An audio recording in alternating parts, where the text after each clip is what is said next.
what is National Dairy Authority? We are here at National Dairy Authority, and right now we'll be asking their head about what it's all about and how they have all. So to start our interview now, can you give us some background about National Dairy Authority? Yeah. National Dairy Authority is an attached corporation of the Department of Agriculture created by the National Dairy Development Act of 1995, which is Republic Act 7884, and is mandated to ensure the accelerated development of the Philippine dairy industry through policy direction, coordination, and program implementation. We are one of the government corporation of this country. Thank you for that, Mom. So, do you contract services for your psychological assessment? Yes, as of now, after we have received the application, their documents will be evaluated by the HR division, HR section, and we will set a meeting as personnel selection board. We have a personnel and selection board to conduct a meeting if they are qualified to take the examination, which we outsource in psychological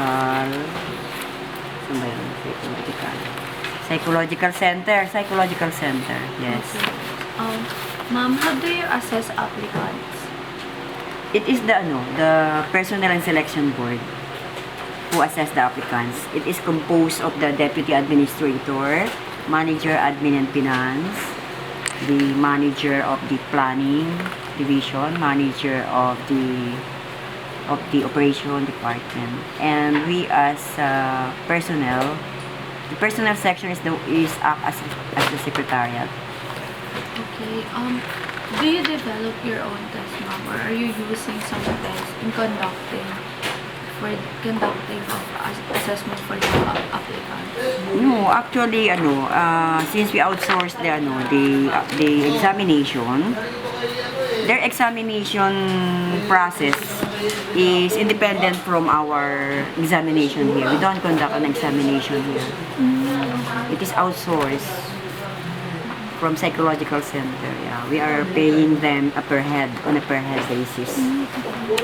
If the personnel and selection board declare that they are qualified to take the exam, then we will arrange the examination in the psychological center, and the NDA the one who is paying the examination fee. Thank you, Mom. And how much do you rely on tests on accepting applicants? Actually, according to our procedures, examination is only one of the process. We have 10 process actually. We have 10 process that we have to comply with. Okay po. Yes, this is the process application. This is the process of the flow chart.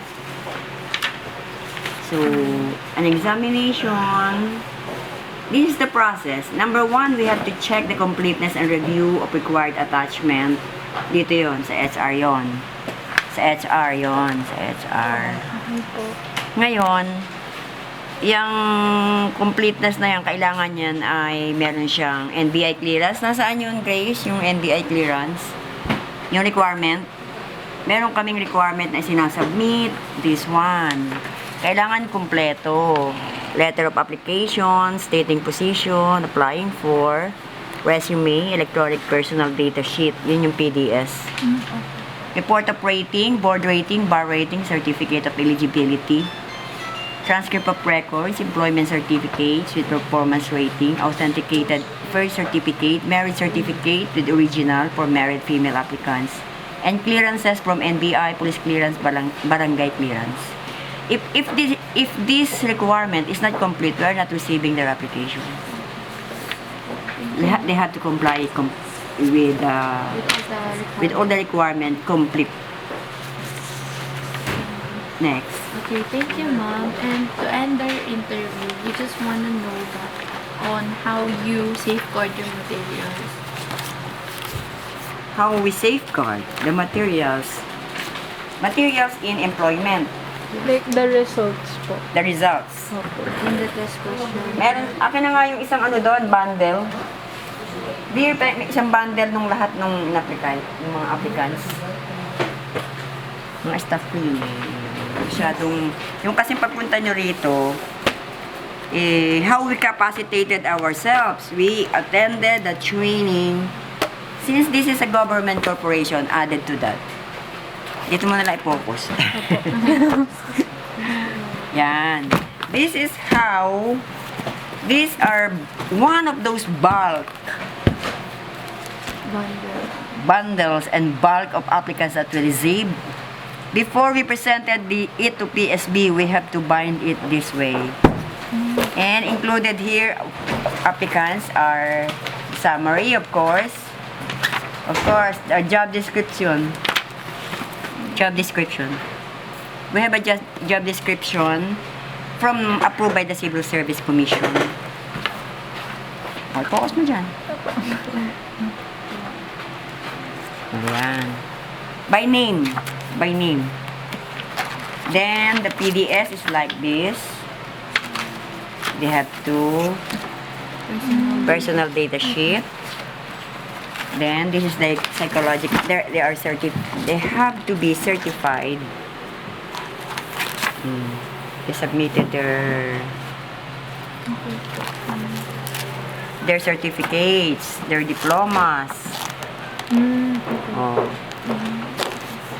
Their transcript of records.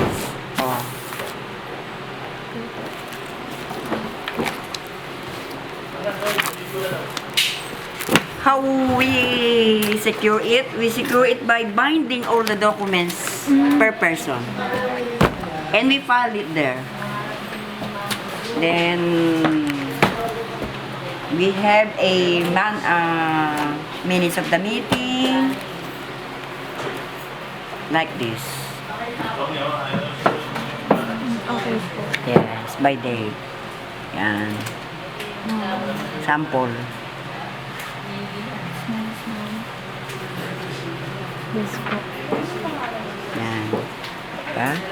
All the proceedings. So, where we base our hiring, we have a plantilla of position. So, every year po ba siya? No, this is actually our Bible. This is the approved positions that we have to hire on a permanently on a permanent status. Okay po. Yes, but we are hiring job order also, which is not. They're just in a contractual basis. Okay po. Ma'am, on hiring job, JO po, ma'am, how many months po, ma'am, na can you classify them as regular? And what are the If they are, process? they should first pass the civil service eligibility. If they are not eligible, we cannot hire them as permanent employee. So that's the basic, ma'am, or major requirement on accepting them as a regular employees, ma'am. Yes. If one of the major, as mandated by the Civil Service Commission, is they must pass the civil service examination. And what else do you want to know? It's okay na po. And for that, ma'am, thank you for giving us a very detailed process on how to... I see your question, how to act on the appointment. Yeah. How